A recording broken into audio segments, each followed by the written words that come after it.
ఇవాళ బీజేపీ కేంద్ర మంత్రి కిషన్ రెడ్డి సార్ ఇంటి ముంగల వివిధ విద్యార్థి సంఘాలకు సంబంధించిన నాయకులందరూ కూర్చొని ధర్నాలు చేస్తున్నారంట. మరి ఆ ధర్నాలు ఎందుకు చేస్తున్నారు?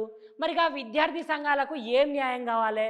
వాళ్లకు కేంద్ర ప్రభుత్వము ఎట్లాంటి న్యాయం చేయాలనో ఒక్కసారి మనం తెలుసుకుందాం అనుల్లా.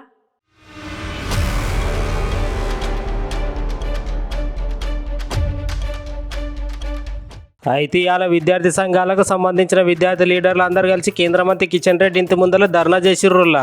మాకు న్యాయం కావాలి, గత నెల రోజులుగా నీట్ పరీక్ష పేపర్ లీకేజ్ విషయం ఇప్పటిదాకా ఏం తేల్చలేదు.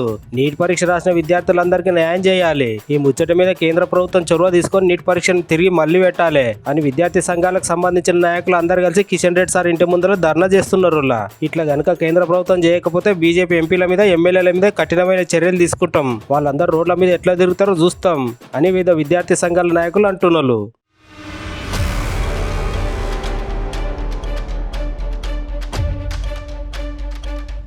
ఏదైతే నీట్ పరీక్ష లీకేజ్ పై జరుగుతున్నటువంటి నిరసనలు కానీ ఏదైతే ఉద్యమాలు జరుగుతున్నాయో ఇప్పటి వరకు కూడా చలనం లేకుండా వివరిస్తున్నటువంటి బీజేపీ సెంట్రల్ గవర్నమెంట్ ఏదైతే ఉందో తక్షణమే వీటిపై స్పందించి విద్యార్థులు 24 లక్షల మంది దేశవ్యాప్తంగా నీట్ పరీక్షలో రాసినటువంటి 24 లక్షల మంది విద్యార్థులకి న్యాయం చేయాలి.